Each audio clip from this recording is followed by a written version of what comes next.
지금 미국은 본인들이 모든 걸 다 해먹으려고 하고 있습니다. 네, 여러분 반갑습니다. 비트캐쳐입니다. 크립토 시장은 최근 늘 같은 패턴, 트럼프가 관세 관련해서 입만 열었다라고 하면 지금 미증시와 크립토 투자 시장이 흔들리는 그런 패턴이 어제 또 나와주면서 트럼프가 다음 달 2일에 모든 수입차에 25% 관세 때리겠다, 이런 식으로 또 관세에 대해서 강경한 발언을 해줬습니다. 그에 따라서 비트코인도 잘 가다가 브레이크가 걸렸고, 나스닥 같은 경우는 굉장히 큰 폭으로 조정을 받았다. 근데 그나마 지금 비트코인 같은 경우는 미증시 대비해서 상대적으로 방어력이 굉장히 좋은 편이라고 지금 볼 수 있을 것 같습니다. 그래도 상대적으로 다행인 거, 지금 크립토 시장이 미증시보다는 강력하다라는 것을 지금 방증하는 것이라고 생각이 되고, 트럼프는 근데 또 강력하게 관세 때릴 것처럼 하면서 다음 달 2일에 모든 나라 대상 상호관세 부과할 거다, 근데 매우 관대하게 할 것이다, 이런 식으로 또 말장난을 하고 있습니다. 그러면서 추가적으로 얘기한 거, 많은 경우에는 상호관세가 다른 나라가 수십 년간 미국에 부과했던 것보다는 낮을 것이다, 우리는 매우 공정할 거다, 이런 식으로 세게 때려놓고 그 다음 병을 주고 약을 주는 식의 관세 운영을 지속해 나가고 있습니다. 이에 따라서 지금 또 하나의 불확실성이 커진 것은 세인트루이스의 무살렘 연은 총재가 관세 여파 일시적으로 안 끝날 거고, 개인 소비 지출 물가지수 PCE가 무려 1.2포인트나 높아질 거다, 인플레이션 자극할 수 있을 거다, 이런 얘기까지 나오면서 관세에 대한 불확실성 그리고 인플레이션에 대한 불안이 시장에 반영이 되면서 약간의 위축 국면을 보여줬습니다. 그러나 최근 지속적으로 예언을 하고 발언을 하고 있는 아서 헤이즈 같은 경우는 최근 인터뷰에서 파월은 트럼프 관세에 신경 쓰지 않을 거고 여전히 연준은 돈을 인쇄할 수 있다, 이미 연준은 비밀리에 다음 단계의 본격적인 유동성을 위한 토대를 마련하고 있다라고 하면서 연준의 본격적인 돈풀기가 4월부터 시작이 될 거고 4월이 전환점이 될 것이다라고 얘기를 해줬습니다. 그리고 본격적으로 4월 기점으로 연준이 돈을 풀면서 다시 강한 사이클 모멘텀이 시작될 수 있다라고 얘기를 해줬고, 추가적으로 본인 트위터에도 글을 올려줬는데, 기성 경제학자들은 양적 완화가 아닌 양적 완화 시험용 풍선을 지금 좌우로 띄우고 있다, 이 얘기는 쉽게 말해서 본격적으로 이제 돈 풀기 전에 지금 시험용 풍선 띄우고 있는 거고, 지금은 진짜 양적 완화 버튼 누르기 전에 돈 찍기 버튼을 조금씩 눌러주고 있다, 유동성을 연준이 풀어줄 준비를 하고 있다라고 하면서 블룸버그의 핵심적인 내용을 인용했습니다. 실제로 아서 헤이즈가 얘기한 것처럼 4월부터 본격적으로 유동성이 풀리면서 다시금 비트코인 시장이 관세 불확실성에도 불구하고 회복될 수 있을지 지켜보는 것도 굉장히 재밌는 요소가 될 것이라고 생각됩니다. 근데 또 트럼프는 굉장히 강력한 관세 발언과는 정반대로 암호화폐 시장에는 굉장히 친화적이고 따뜻한 얘기들을 많이 해준다. 트럼프가 오늘 본인 트루스 소셜에 비트코인 비축 법안을 발의하고 최종 법안 통과가 된 신시아 루미스 상원 의원을 아메리카 퍼스트 워리어라고 칭찬하면서 디지털 자산에 대한 상원은행 소위원회 위원장으로서 신시아는 저와 긴밀히 협력하여 미국을 세계 크립토 수도로 만들고 있다 하면서 지금 끊임없이 노력하고 있고, 그녀가 결코 여러분을 실망시키지 않을 거다, 이런 식으로 암호화폐 시장에는 친화적인 발언을 지속적으로 이어가고 있습니다. 이 얘기는 뒤집어서 말해서 관세가 지금 크립토 시장의 앞길을 막고 있지만 이 부분만 어느 정도 타결되고 봉합이 된다라고 하면 충분히 지금 수면 아래에서 쌓이고 있는 규제 완화에 대한 기대감과 친화적인 트럼프 정부와 규제기관의 움직임이 발현되면서 튀어오를 수 있다라고 저는 해석하고 있습니다. 그리고 트럼프의 SEC 위원장 임명자 폴 애킨스가 이번 인준 청문회에서 어떤 발언을 했냐, 암호화폐 규제에 대한 일관되고 원칙적인 접근 방식 약속할 것이며 명확한 가이드라인을 통해 확실성을 구축하고 혁신을 촉진하는 것을 목표로 하겠다, 이런 식으로 강력하게 이 크립토 시장을 성장시키고 혁신을 촉진할 수 있는 그런 강력한 포부를 밝혔습니다. 그리고 바로 이어서 지금 SEC의 디지털 자산 태스크포스 위원장인 헤스터 피어스 또한 일관된 규칙 입법으로 규제해야 되고 혁신을 더욱더 장려할 수 있도록 하겠다라고 지금 SEC 위원장부터 SEC의 디지털 자산 태스크포스 위원까지 같은 얘기를 해주고 있습니다. 그리고 SEC는 본인들 공식 홈페이지에 향후 SEC 크립토 태스크포스의 원탁 회의 4번의 원탁 회의 일정을 공개했는데 주제가 굉장히 재밌습니다. 4월 11일에 진행되는 원탁 회의는 크립토 거래에 대한 내용, 그리고 4월 25일은 크립토 커스터디, 그리고 5월 10일은 토큰화, 굉장히 중요한 RWA에 대한 얘기를 할 것이고, 이제 6월 6일은 디파이까지 암호화폐 시장의 굉장히 중추적인 부분에 대한 원탁 회의 일정이 줄줄이 예정이 되어 있습니다. 이제 본격적으로 폴 애킨스가 SEC 위원장 자리에 앉았기 때문에 이런 회의에서 굉장히 친화적이고 규제 완화적인 정책들이 발의가 될 것으로 보입니다.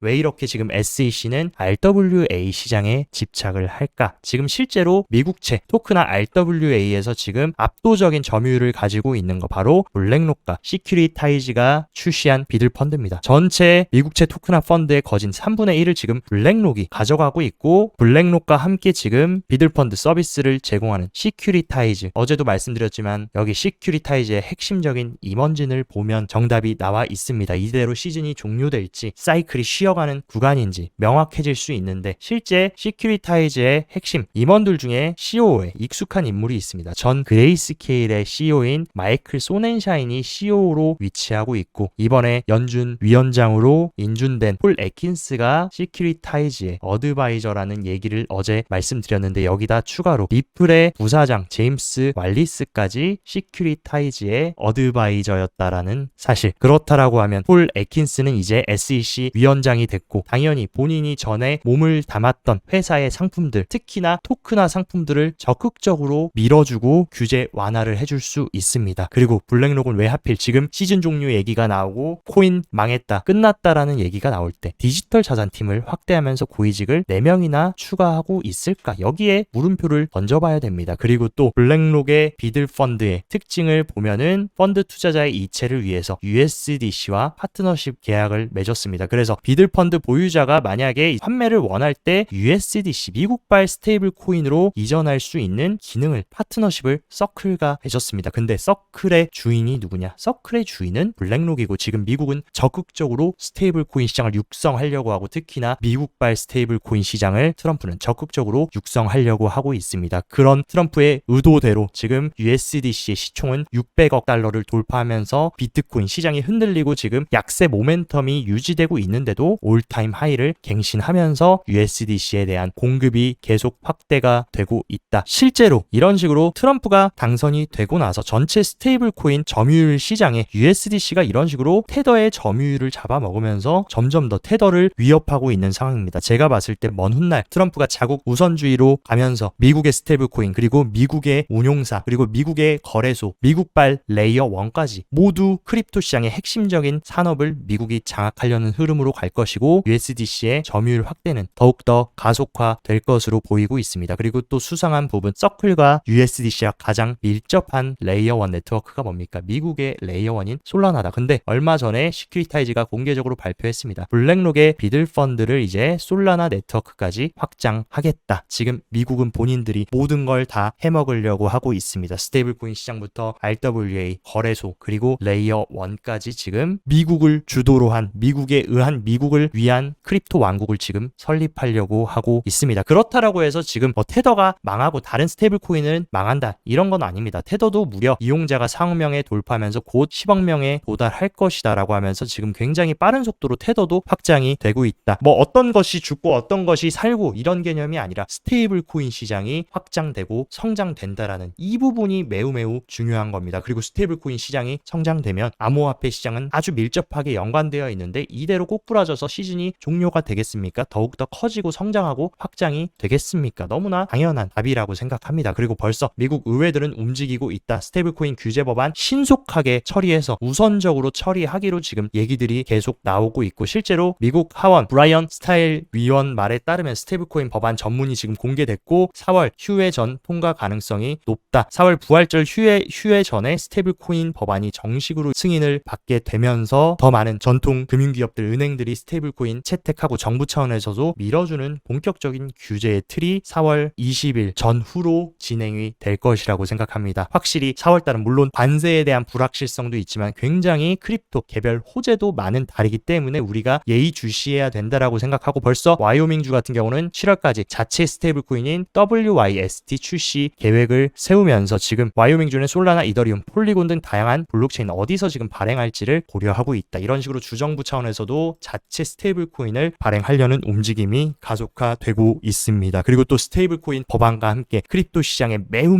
중요한 법안 FIT 21세기 금융혁신 기술법 개정 초안 또한 몇 주 내로 공개되겠다. 이 초안의 핵심 골자는 뭡니까? 디지털 상품과 현물 시장의 감독 권한을 기존 SEC가 아니라 상품선물위원회가 부여하고 SEC의 역할과 관할 범위를 명확하게 설정한다. 즉 쉽게 말해서 기존의 암호화폐들은 증권으로 분류가 됐다라고 하면 이 법안이 승인되면은 상품으로 분류가 되면서 지독했던 SEC의 증권법 이슈에서 해방될 수 있는 게 FIT 21 법안입니다. 이것 또한 빠르면 4월 내로 윤곽이 드러날 가능성이 높은 상황이다. 그리고 최근 비트코인 준비금 채택을 하기로 한 게임스탑은 세일러의 똑같은 방식 사채 발행해서 빚내서 비트코인 사는 전략을 똑같이 따라하고 있다. 무려 13억 달러의 전환사채 발행 계획을 얘기했고 이 의도는 비트코인을 더 많이 매집하기 위해서다. 근데 굉장히 재미있는 사실, 비트와이즈의 매트 호건에 따르면 게임스탑의 최대 주주가 뱅가드라는 사실이 매우 재밌다. 실제로 뱅가드 같은 경우는 암호화폐 인정하지 않는다, 우리는 취급하지 않는다라고 했는데 이번에 비트코인을 준비금으로 채택하고 대차대조표에 추가했다라고 한 게임스탑의 최대 주주가 뱅가드고, 그리고 2위에는 블랙록이 있다. 이런 월가의 초대형 금융기업들은 결국에 뒤에서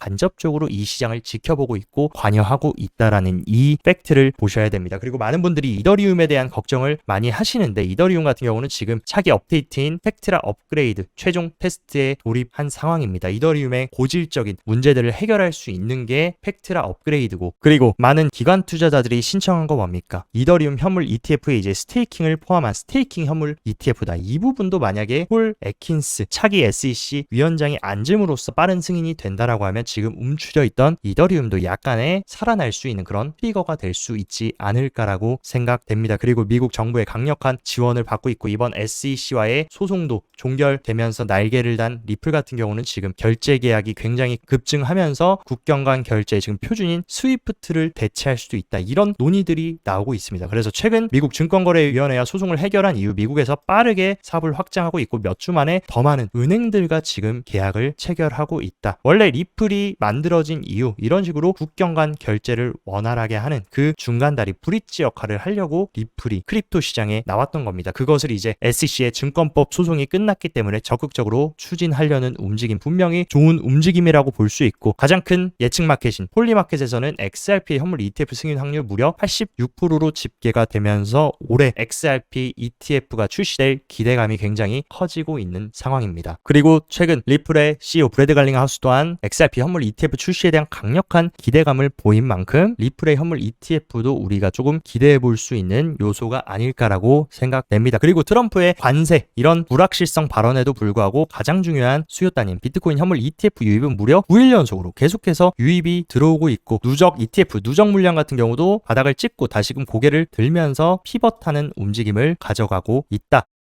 몇 가지 온체인 데이터의 흐름도 체크를 해보면 장기 홀더들이 다시금 야금야금 비트코인을 축적하는 모습을 보여주고 있습니다. 장기 홀더들 같은 경우는 어떤 식으로 움직입니까? 이런 식으로 비트코인이 바닥을 기고 있을 때 축적하고 고점에 올라가면 던지고 다시 이런 식으로 횡보 약보합을 하면 또 축적하고 비트코인이 올라가면 던지는 패턴. 그렇기 때문에 지금 비트코인이 많이 빠졌기 때문에 이제 다시 바이 더 딥으로 장기 홀더들이 매집을 하고 있다라는 것도 굉장히 좋은 움직임이라고 해석할 수 있습니다. 그리고 비트코인 고래들의 포지션 변화를 보면 이런 식으로 비트코인이 큰 폭으로 조정을 받고 많은 사람들이 시즌 종료다, 게임 끝났다, 도망치자라고 할 때 그때부터 다시금 지금 포지션을 늘리고 있고, 과거에도 이런 움직임이 어디서 많이 나왔냐, 이런 식으로 조정을 마치고 나서 새로운 상승이 시작되는 그런 구간에서 다시 음수권에서 양수권으로 고래들 포지션이 변경이 되면서 큰 상승을 만들어냈습니다. 지금 자리도 확실하게 지금 고래들이 다시금 포지션을 변경하고 개인들이 던진 물량을 받고 있다라고 해석할 수 있고,